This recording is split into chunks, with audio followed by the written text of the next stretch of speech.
Assalamualaikum warahmatullahi wabarakatuh. Halo guys, perkenalkan nama saya Nasyatul Aisyah dari kelas Ekonomi dan Bisnis.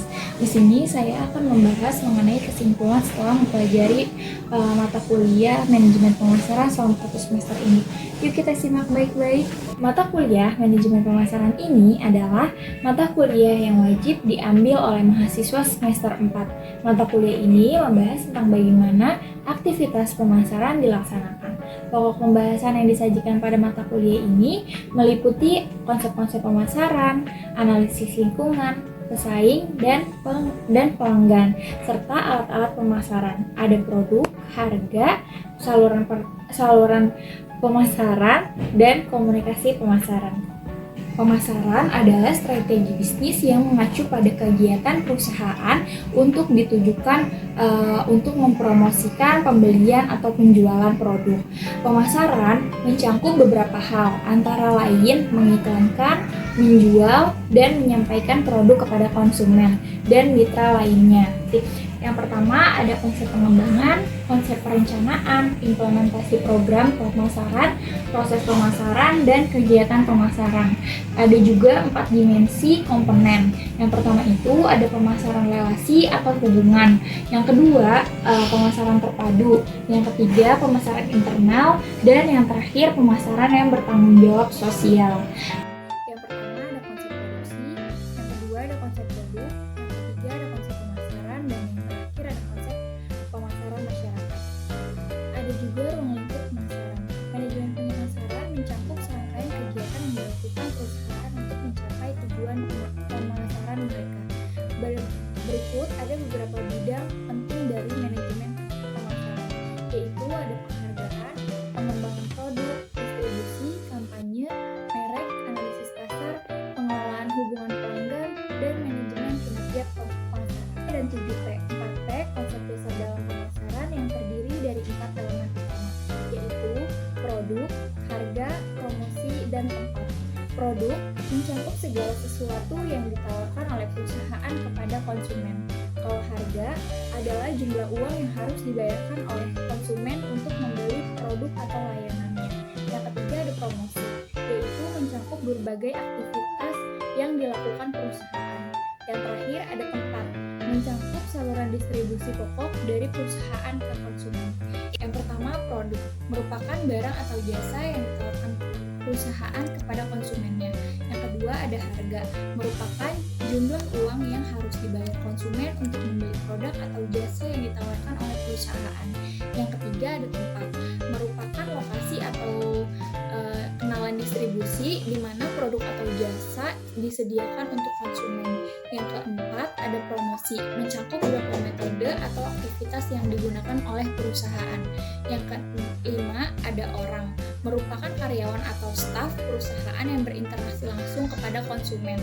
Yang keenam ada proses, yaitu mencakup serangkaian langkah atau proses yang harus dilakukan oleh konsumen. Yang ketujuh bukti fisik, mencakup beberapa bukti atau tanda yang dapat memberikan kesan positif pada konsumen. Analisis pemasaran dan perilaku konsumen adalah 2 aspek penting dari manajemen pemasaran. Analisis pemasaran dilakukan untuk memahami karakteristik pasar, pesaing, dan pelanggan yang ada. Perilaku konsumen di sisi lain mengacu pada bagaimana konsumen berperilaku ketika membeli atau menggunakan produk. Analisis pasar adalah proses meneliti dan memahami pasar dan segmen konsumen yang menjadi target produk atau layanan. Analisis pasar yang penting dilakukan karena memberikan informasi yang dibutuhkan oleh produsen untuk membuat keputusan bisnis yang tepat. Contohnya, analisis strategi pemasaran yang diterapkan oleh Burger King terkait jenis komunikasi pribadi yang diterapkannya. Strategi komunikasi pribadi dalam pemasaran langsung yang diterapkan oleh Burger King dengan menggunakan pemasaran katalog ialah dengan membuka katalog menu yang ditawarkan oleh Burger King pada media elektronik yang dipasarkan melalui media Instagram yang berisi daftar katalog menu yang ditawarkan oleh Burger King. Kemudian juga pemasaran langsung dengan menggunakan situs web.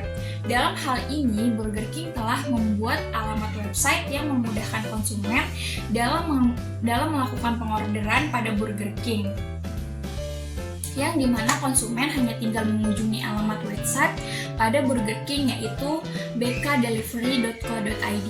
Dengan konsumen melakukan pengorderan Burger King melalui website tersebut, Burger King selalu memberikan promo-promo menarik yang melakukan order via website tersebut.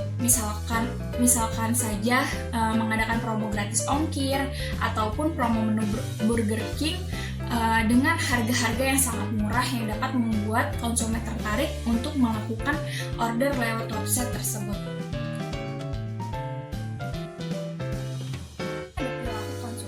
Perilaku konsumen adalah cara konsumen membeli, menggunakan, dan membuang produk atau layanan.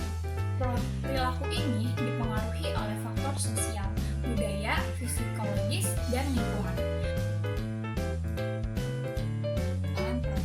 Strategi produk dan pengembangan produk merupakan bagian penting dari manajemen pemasaran yang berfokus pada pengembangan produk baru atau memodifikasi produk yang sudah ada untuk memenuhi kebutuhan dan keinginan pelanggan serta mencapai tujuan bisnis. Contohnya, Burger King adalah restoran cepat saji yang produk utamanya adalah hamburger. Komponen buaran pemasaran ini mewakili output yang ditawarkan perusahaan kepada pelanggan sasarannya. Kini, produk utama Burger King adalah sebagai berikut. Ada hamburger, ayam, dan ikan, chicken, es krim, dan lain sebagainya.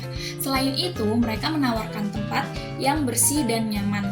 Ada free wifi dan tempat bermain anak-anak sehingga mereka tidak hanya menikmati makanannya saja, tetapi anak-anak juga senang bermain di sana.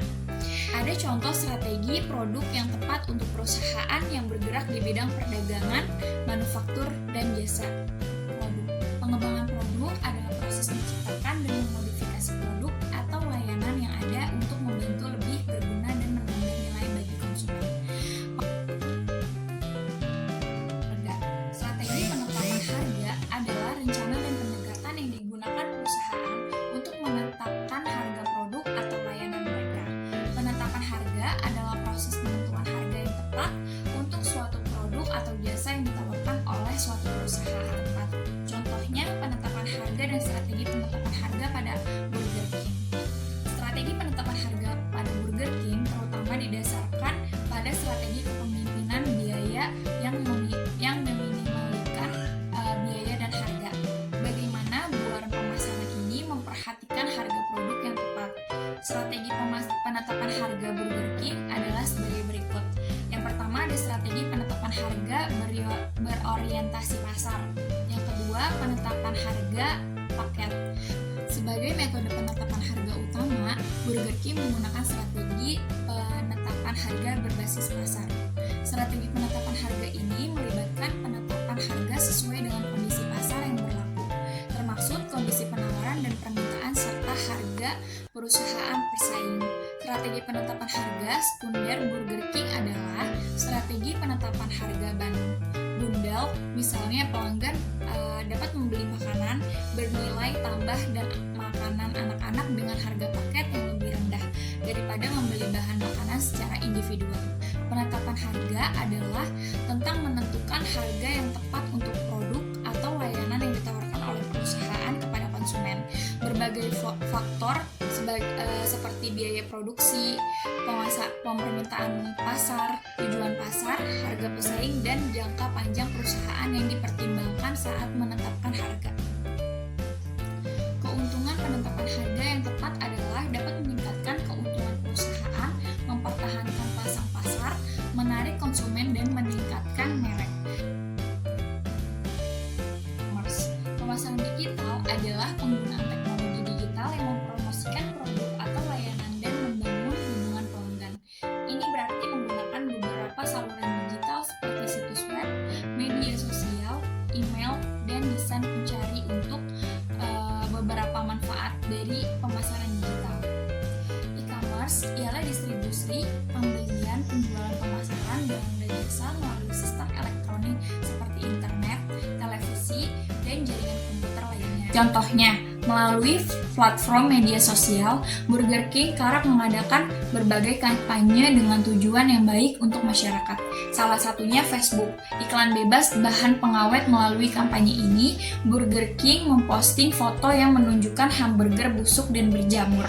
Kampanye lainnya, Stay Home of the Whopper, juga bertujuan untuk mendorong masyarakat untuk tetap di rumah dan menjaga jarak sosial untuk membantu memperlambat penyebaran COVID-19. Selain itu, Burger King juga membuat pengumuman melalui platform Instagram mendorong pelanggan untuk membeli menu dari restoran pesaing seperti McDonald's, Pizza Hut, Wendy's, dan KFC yang kesulitan selama pandemi kemarin. Selanjutnya ada promosi dan strategi komunikasi pemasaran. Promosi dan strategi pemasaran merupakan bagian penting dari upaya pemasaran perusahaan. Promosi dapat berupa iklan, sponsorship, hubungan masyarakat, dan kegiatan pemasaran lainnya yang ditujukan untuk memperkenalkan produk dan layanan perusahaan kepada konsumen dan meningkatkan kesadaran merek. Burger King menggunakan taktik berbeda untuk mempromosikan produknya. Burger King menggunakan taktik komunikasi atau promosi pemasaran berikut untuk urutan kegiatan, seperti iklan, promosi penjualan pribadi. Hubungan masyarakat Burger King terutama mengandalkan iklan saat memasarkan produknya. Perusahaan mengiklankan secara online maupun di televisi dan media cetak. Selain itu, Burger King menggunakan kampanye promosi dalam bentuk kupon atau penawaran lainnya melalui situs web dan aplikasi selulernya.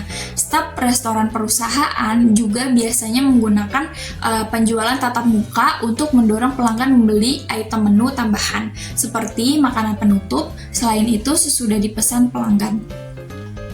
Beberapa jenis promosi yang biasa dilakukan antara lain, yang pertama diskon atau promosi harga, yang kedua hadiah atau bonus pembelian, yang ketiga iklan di media cetak, televisi atau digital, yang keempat acara promosi atau demo produk, yang kelima konteks atau giveaway, yang keenam ada kerjasama dengan influencer dan brand ambassador.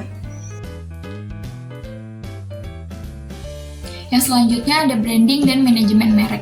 Branding adalah pabrik pemasaran yang menciptakan nama, icon, atau desain yang mudah dikenali sebagai aset perusahaan.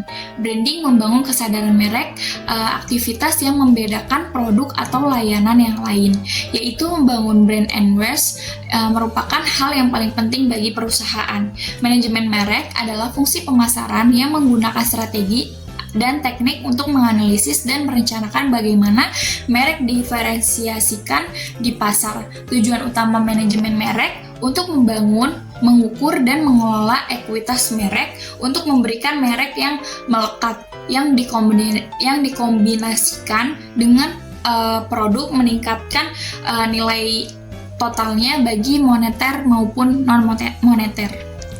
Contoh logo yang digunakan menampilkan nama Burger King dalam font gemuk dan diapit 2 buah roti burger. Selain itu, mereka juga membuat font khusus bernama Flame yang terinspirasi dari bentuk-bentuk makanan Burger King.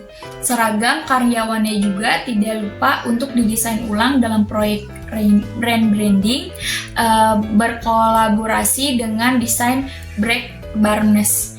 Burger King mencoba menampilkan gaya streetwear yang relevan dan bergaransi saat ini. Bangun ekuitas merek yang kuat dapat dilakukan beberapa berikut caranya, yaitu membangun identitas merek yang kuat, membangun makna merek yang jelas, meningkatkan respon merek, membangun hubungan merek yang kuat, dan meningkatkan resonansi merek.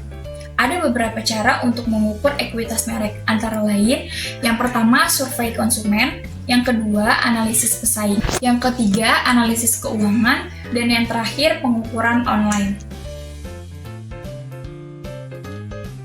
Kesimpulan dari manajemen pemasaran ini adalah merupakan analisis, perencanaan, implementasi, dan pengendalian atas program-program yang didesainkan untuk menciptakan, membangun, dan menjaga pertukaran yang menguntungkan dengan pembelian sasaran untuk mencapai tujuan organisasional atau tujuan-tujuan perusahaan. Mungkin itu saja yang bisa saya sampaikan, kurang lebihnya